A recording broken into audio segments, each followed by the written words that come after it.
Dan, who wants to start us off?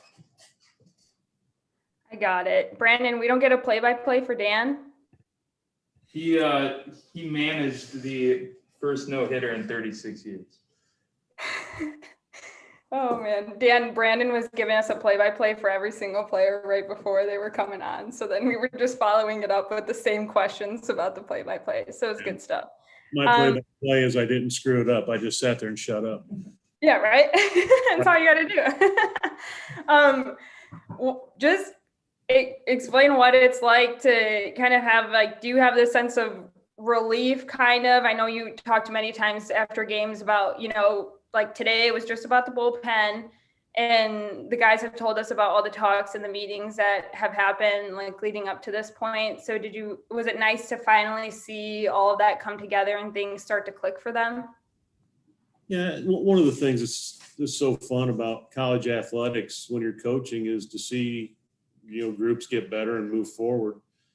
I've tried a lot of things with these guys. I've been really tough on them at times and encouraged them. And, Mark Allen's done a great job with them.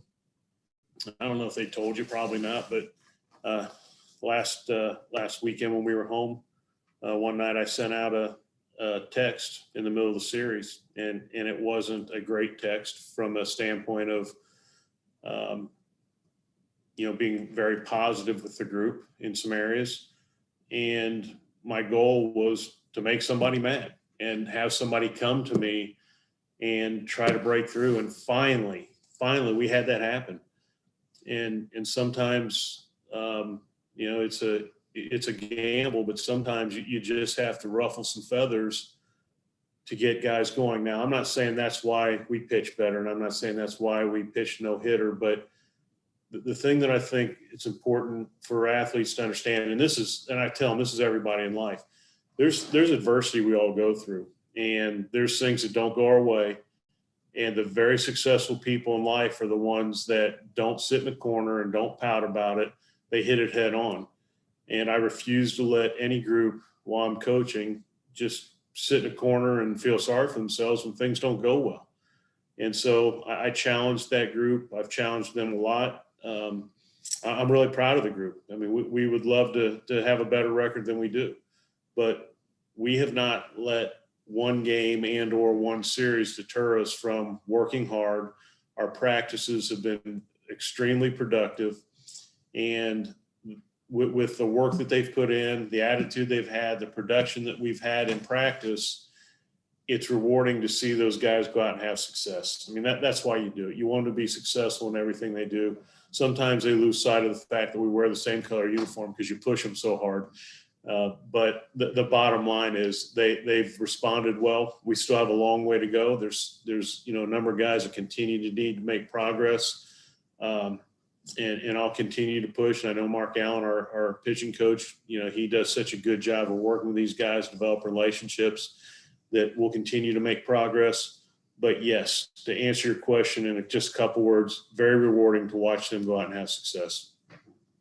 And I've been curious about the transition that this team has seen with the bullpen, because it wasn't too long ago that was the strongest thing that this team had, with so many different guys. And I asked Riley about it, and he said, like he looked up to some of those guys and really learned stuff and continues to learn stuff. So especially like during just the downtime of struggles with the bullpen, like what were you thinking about? Was it like, wow, this is something we're really struggling with that I didn't see like too long ago? Or was it anything like that in your head? Yeah, I've said a number of things to the staff. First of all, I've been in it long enough that you're going to see a lot of different things. There have been some things happen this year that I've never seen completely, in my career. But you see ups and downs. And the thing that I think you have to look at, the vast majority of the time, the most successful teams in any sport at any time are the ones that have experience and maturity. And when you're lacking that in some areas, you're going to have some struggles. And we've gone through some struggles. I told the group a week or so ago that I really underestimated the impact that not playing last year had especially on the bullpen, because a lot of the people that we're running out there that aren't freshmen, they're freshmen from a baseball standpoint because they don't have experience. And each and every one of you look at your jobs. When you went out there for the first time, you had apprehension, you had some fear. There's some things that you weren't comfortable with. That's what our guys feel like when they go to the mound without having that experience. And we're working through that, and they'll get there. Some of the things aren't fun, but some of those hard adversities toughen you up for the future. And I'm excited about where these guys will get to.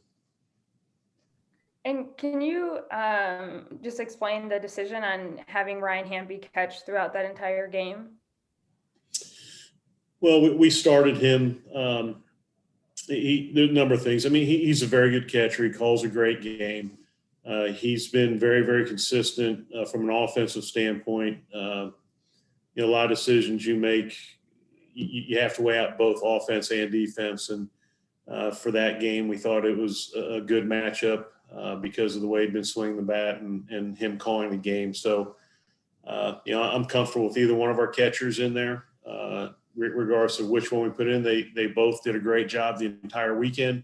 But Ryan, we just felt like from an offensive standpoint was in a hot position. He's the one that got to start. And then he didn't screw up the game from a pitching standpoint, so it's all good. All good things. All right, thanks, Dan. Hey, Dan. I want to talk with you about Coach Allen and just the impact that he has had. And I'm sure it hasn't been easy for him seeing his staff really struggle to begin this season. So what have those conversations been like between you two, and how have you just helped each other and really helped him just continue pushing his guys and continue on the right path? Yeah, that's a great question, because we're all human beings. When things aren't going well, it's tough. And one of the reasons that he's here, well, first of all, he's extremely qualified. He, in my opinion, he is one of the best pitching coaches in the country with his knowledge and his background and his demeanor. He is really, really good. And when you have good people that are accountable, they take it personal. And, there have been times that I've just tried to make him laugh and let him know that it's okay. He knows it's part of the process. And he's talked me off the ledge a couple of times as well, but it's, the one thing I told him a few weeks ago is, just remember, the most successful people have a foundation. They believe in what they're going to do. We do adapt and adjust, but you don't make knee-jerk reaction changes to what you believe. And we're not going to make major changes. There's just things that will happen over time with experience and guys maturing and getting a better feel for pitching and command, all those things. So, there's not a better person to go through this with because of his belief in what he does and my belief in how good he is. And I know the pitchers trust him as well. And, there's been times that he's pushed. There's a lot of times that he's put his arm around those guys. And, I just came in from outside, and he's out there doing individual stuff with guys as he does every day. So it's a good mix, a good match. And that's why our guys are getting better, and you're seeing progress. And there'll still be some bumps in the road, but there's a lot of good things going on with our pitching staff. Yeah, and then just back to Sunday, kind of the top of the ninth. What were those conversations like? What were you trying to, tell the team, tell the hitters? Because obviously, you needed a hit, so you needed a run. It was 0-0. So what was that inning like for you, just as a coach? I don't know if I'm different because I haven't been in other people's dugouts, but I'm kind of hands off on game day unless I really think, if we don't hustle or, I feel like guys aren't focused, I'll get involved, but that's their day. And I try to stay out of their way. They know the situation. When you have good players that are competitive, they know the situation. They know what needs to be done. I think there's some things that you can say to calm them at times or give them some insight as to what may happen in a certain situation. I think that's good coaching. But going into the ninth inning, the only thing, that I reminded guys of before we went up is don't try to win this yourself. when you try to do that, you get away from being a good hitter. You don't hit the ball as hard. You roll over things. We weren't going to hit the ball at the ballpark that day because the wind was blowing in and it was cooler. I mean, it would have taken an absolute shot to get out of the ballpark. And it's told we need to manufacture a run. Let's find a way to get it done and just stay within yourself. That's all I said before we went out. And then before we went out on defense and pitching wise, I did not say one word. You don't mess with anybody during a no hitter. Not one thing. You stay away from them. They're like hiding in the corner and everybody's just away from them. Don't even talk to them. So you just try to keep things as normal as possible. And that's the way we handle things. It's their day. We encourage them. You know, we may talk to them about a given pitch or something, but to sit there and get in their heads, they need to concentrate on the game, not the coaches. Thanks, Dan. Hey, Coach, how you doing? Congratulations. Thank you. Riley Goins is getting national attention with his collegiate newspaper award, and before this year, not a lot of people knew who he was. Can you give me a sense of how he is handling all this, and how much we'll see from him in the rest of this year? Yeah, so Riley has done a great job to get himself to this point. Obviously, the fact that he had surgery coming out of high school and then freshman year rehab. Last year we thought we'd get him back halfway through, and then we get shut down, and then he goes out this year and has some butterflies and doesn't know how to harness all his energy early in games and struggles, and then gets better each and every game, which goes back to the things that Mark's done to help him. But to see that progression, it's been awesome. In practices and in scrimmages that we've had, he's shown flashes of being really good. There's still some things he needs to do to learn and get better, but something like this will help fuel him and continue to give him more and more confidence.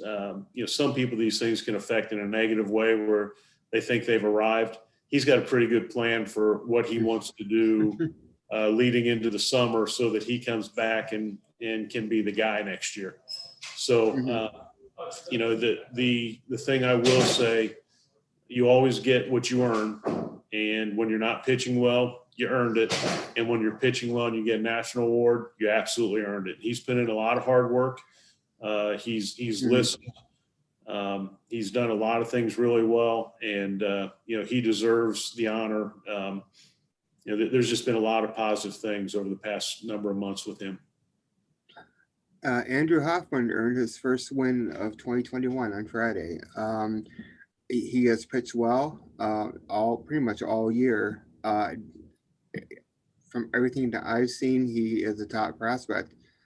Do we dare to hope that he will have a good 2021 and beyond?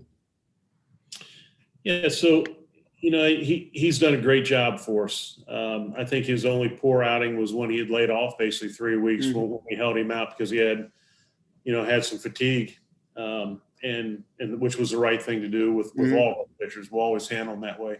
But he's pitched extremely well, and the thing that happens when you face that other Friday night guy, they're extremely good, and he's had opportunities, to pitch against the best, and he's kept us in position to win each and every game. He's left games tied, he's left games behind, he's left games ahead, and we just haven't been able to get everything, straight with him getting the win early on. The fact that he didn't get a couple wins leads to the fact that we have our guys on pitch counts and try to progress them so they don't get hurt.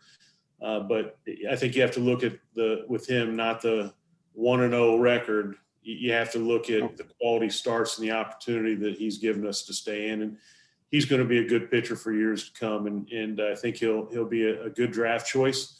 And I think he has an opportunity to move. I have. This is on subject, but a little bit off.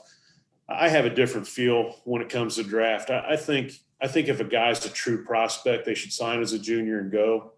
And I think guys that are just drafts but not a true prospect should come back, finish their senior year, and then have the opportunity to go play. I believe Andrew's a true prospect. Wow. And, hopefully, that he's performed well enough to get himself up fairly high in the draft and have that opportunity then to stay healthy and move through, the minor leagues and get a chance to make some money at the big league level. Thank you, Coach. Hey, Dan, when we were talking with Riley, he mentioned the last 2 years, he couldn't really work on his craft. It was just a matter of trying to get healthy again. How much difference has it made in the last year-ish where he has been healthy and he's been able to focus on being a pitcher again? I mean, that's extremely important. That kind of goes back to, what I said about the work ethic and the experience factor. When you don't throw, you just don't have command. You don't have the arm strength. You don't have the feel. There's so many things that you can't simulate. All you can do is get yourself in great shape and try to protect yourself from getting injured again and try to build, some body mass and muscle so that when you get back, I don't want to say it's easier to kind of progress, but it helps you progress. He did a really good job with his throwing program. And our trainer, Jim Halpin, helped him, throughout the first year and a half to really work to get that back. And then I thought Mark made some good decisions along with Riley last year during what would have been our season, then into the summer, to put Riley in position to be strong, healthy, with arm strength when he came back to work on things in the fall. Got an opportunity to work on some things, kind of hit or miss because of the way fall unfolded with COVID. But then he was 100% ready to go in the winter. And, I just think his progress has been very much on target considering what he's gone through, like the rest of us have with COVID. And then the jumps he's made from the first 4 outings to now have been tremendous. And that goes back to just being able to throw and get a feel and gain that experience. So did you feel like he was building to something like Sunday? Well, I don't know if you can ever build towards a no-hitter. Those things are rare. But I think he can be dominant. I've always thought he could be dominant. I mean, there's times, he'll sit 94, 96, and that's pretty special. And the slot that he throws from and the ride that he has on his fastball, it's different. It's a little bit different the way it comes out of his hand. He reminds me, and now this is, I'm not saying the velocity and the stuff yet, but he reminds me a little bit of Buehler that was at Vanderbilt that's now at the Dodgers.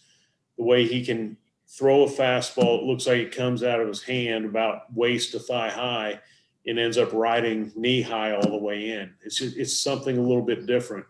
And so I think as he moves forward, he's got a chance to be really special. So, if a no-hitter is difficult anyway, what's the degree of difficulty on a 3-person no-hitter to, kind of pass the baton to a couple of relievers and keep up whatever was working for 7 innings?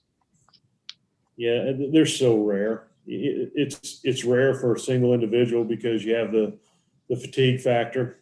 I would say when you go to other guys in the pen, you have the mental factor, and there's balls that are blue pitch that fall in. There's balls that are rockets hit right at people. Every no-hitter that I've been involved with, and this is the first good one I've been involved with, there have been some balls that have absolutely been hit on the nose that are right at somebody. So it's rare to start with, and then you just, I think, add probably to the odds when you have multiple guys pitching the no-hitter. Just it's extremely rare and really special. All right. Thanks, Dan. Hey, Coach, this is Paul Banks from Chicago. Kind of want to follow up on a topic we were just discussing about the draft and Andrew.